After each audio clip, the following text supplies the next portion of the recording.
Captain Aaron Vallis stared at the shifting blue sphere of Earth through the reinforced glass of her spacecraft's viewing deck.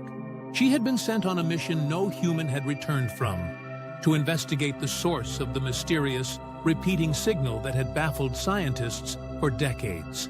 The signal, originating just outside the solar system, wasn't just a series of random pulses. It had structure, language, and worse, whoever or whatever had sent it responded to human probes, but not in ways Earth could understand.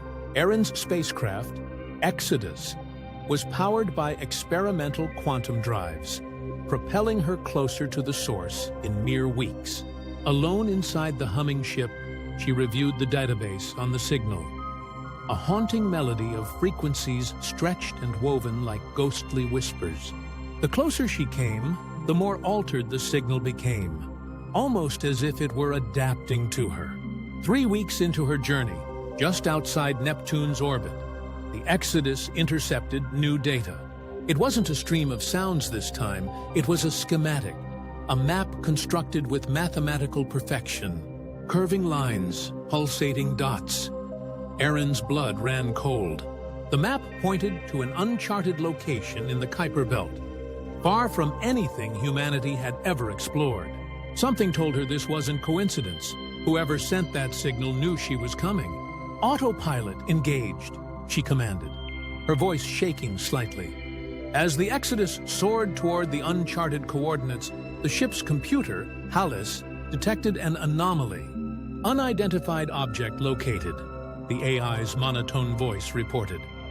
A colossal alien structure loomed in the distance, a black obelisk the size of a small moon, spinning silently, bathed in a faint iridescent glow. Aaron gasped. This was no rogue asteroid. This was intentional, constructed, watching. Aaron Vallis. Her heart stopped. The voice wasn't hers. It wasn't HALIS. It was inside her head, cold, layered, both ancient and mechanical. Who's speaking?" she stammered, her hand instinctively gripping the console. There was no response, just a flicker on the surrounding screens. The obelisk was active now, its glow intensifying as if stimulated by her presence. The Exodus emitted warning alarms as systems began to overload. The gravity around the ship shifted violently, pulling it toward the spinning monolith. Darkness enveloped her. When Aaron awoke, she hovered in zero gravity, restraints unfastened, her face illuminated by a soft light radiating from a crystalline chamber. The walls pulsed with faint symbols, alien yet oddly familiar. She attempted to analyze them, but her thoughts felt disconnected. The voice returned, a gravitational presence in her mind. "You were chosen." "Chosen? Chosen for what?" Aaron voiced, her words nearly drowned by the thrum of the chamber. "Survival," the voice replied. The symbols on the walls shifted, forming a projection, a vivid, heartbreaking image. Earth consumed by darkness. Cities crumbled, oceans boiled, and the sky was torn asunder. Aaron gasped. This hasn't happened. It's not real." "It is inevitable, an ancient cycle. You are the last response." The projection dissolved, leaving Aaron grappling with the implications. The obelisk, as it turned out, wasn't the end point.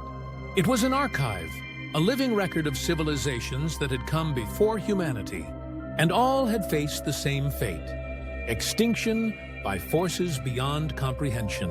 But those who built the obelisk had found a way to encode their consciousness, their memories, their identities, and now they were offering the same to humanity. "Encoded survival," said the voice. "The body fades. The mind endures." Aaron's chest tightened. She realized the obelisk wasn't speaking to her. It was inviting her. No, humanity wasn't meant to fight the inevitable.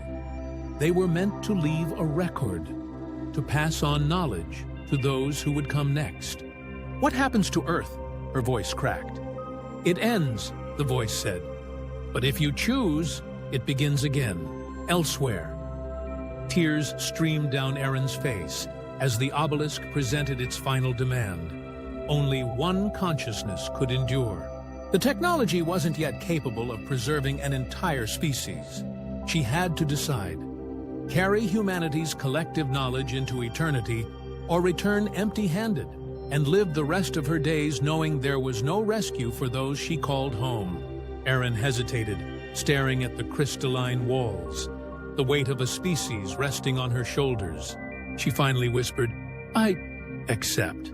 As she floated into the heart of the chamber, memories of Earth flooded her mind.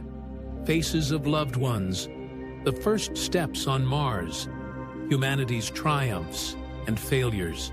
All of it was compressed, uploaded into a luminous sphere of light. She wasn't just Erin Vallis anymore. She became humanity, their hope, their legacy.